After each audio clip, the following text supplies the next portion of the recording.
going to talk about a team that's really picked up really well in the last couple of years. The Minnesota Timberwolves.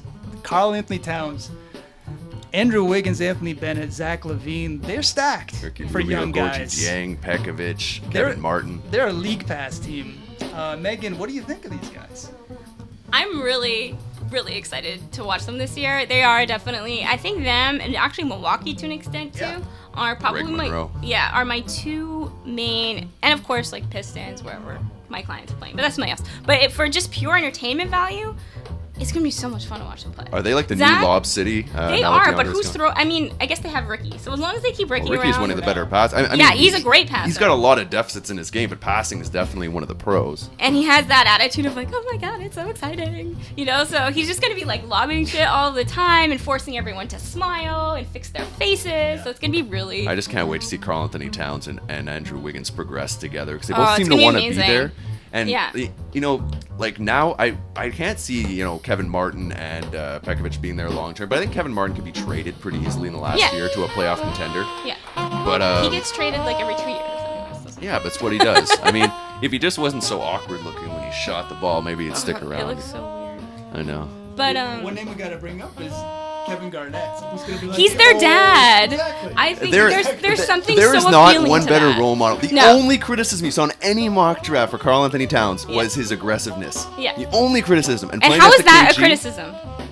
Well, you hear this. Some guys are too soft, like your Perry Joneses of the world. I'm stretching for that one, but yeah, that is a stretch. Well, I mean, and like you said, you play with Garnett. You play with arguably the most aggressive on the court player of all time, and one of the nicest human beings off of the court. And Pekovic looks like kind of a beast. Like I think that front court is going to be tough. And down the road, Karl Anthony and Dieng, I think it's going to be just trouble at the rim. And in a modern NBA, because you can play Karl Anthony as small ball 5, you can play him easily at the 4. You can play him and Pekovic stretch the floor, weak side shot blocker. You can play him with Dieng, allow him to just be the primary scorer inside. There's so many bits, but is there a party that kind of worries that Flip Saunders still has his name attached to Ellis and somehow he'll mess this up?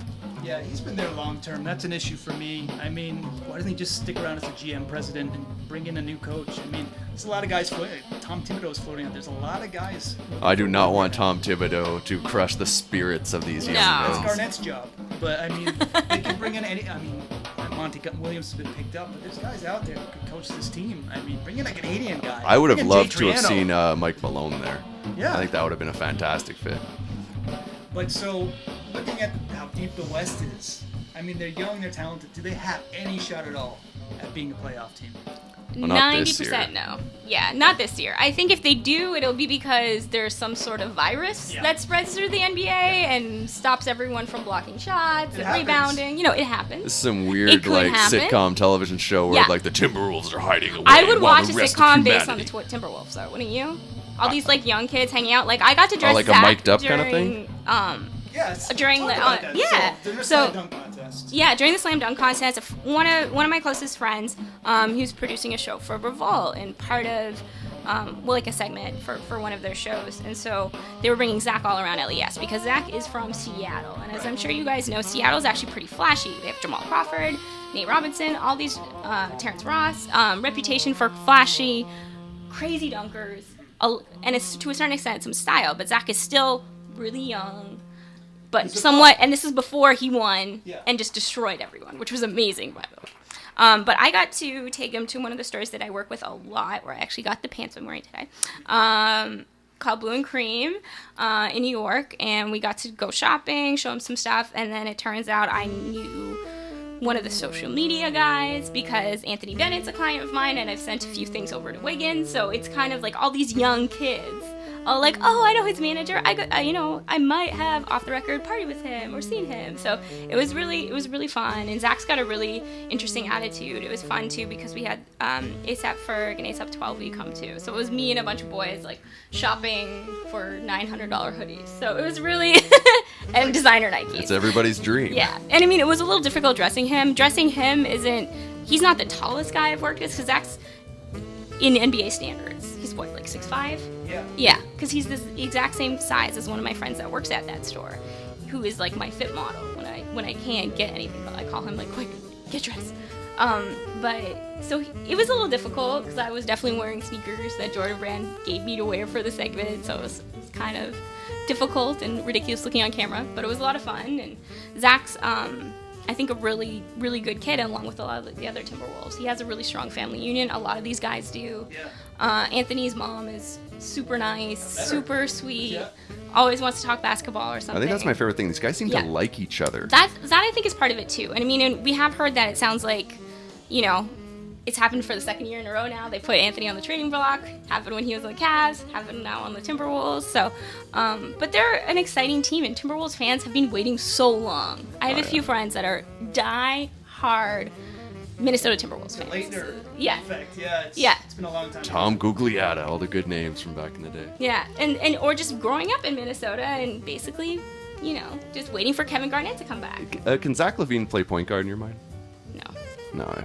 I mean, because I really want to see a LaVine Wiggins backcourt just be giant and mash on everybody. It would be really interesting to see. I don't know. I mean, I've looked at some of the tape of Zach, what he's done this summer. It's mostly been dunking and like really just focusing on his athletics and power to the rim, because he's still a pretty slight guy. Mm-hmm. You know, he's not someone that is a really huge imposing force. But then again, neither is Andrew to an extent.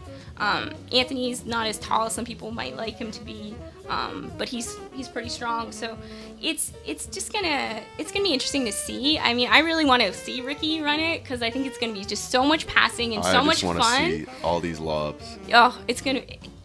I don't know how an actual game will go, but if we can just have like a stream of watching their practices, I think there's gonna be a lot of losses, but it's gonna be a really fun team all the to time. watch.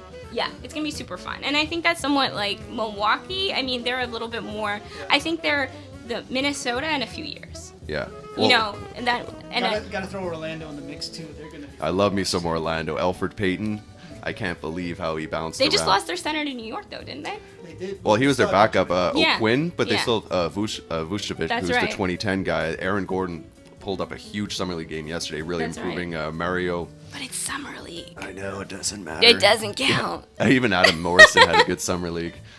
But he also has rings, so that's a... Yeah, but he wasn't actually in any kind of playing attire when he acquired these set rings. It's a lot of guys who have rings who, you know, they were just sitting there gathering paychecks.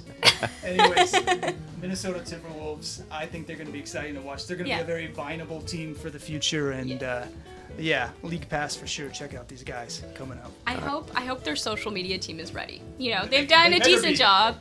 You know, they don't have quite the same budget as a team like the Lakers or the Knicks. There's so much money to be had off these guys. But they can do so much. Yeah, and we're seeing, you know, Andrew's starting to pick up steam with doing endorsements and doing a lot of stuff here. Not here in Toronto, where I usually am, but in Toronto, doing a bunch of kind of being that ambassador. Okay, before we jump on to our next segment, which we will, who's the better player in 6-7 years, Wiggins or Karl Anthony Towns? I'm not making it easy for you. No, you're not, because they're different. I don't care. Players. I'm gonna say Andrew only because I'm Canadian. All right, Andrew. And I'm Wiggins. a big ass homer. Yeah, I'm gonna say Wiggins too. I'm gonna go with Towns just to be the big man lover. Well, we'll fast forward. We got it on tape. All right, guys, we'll be right back for the final episode here, Hoops Lounge Radio, a special little interview section. We'll get to know our special guest a little bit more. We'll be right back.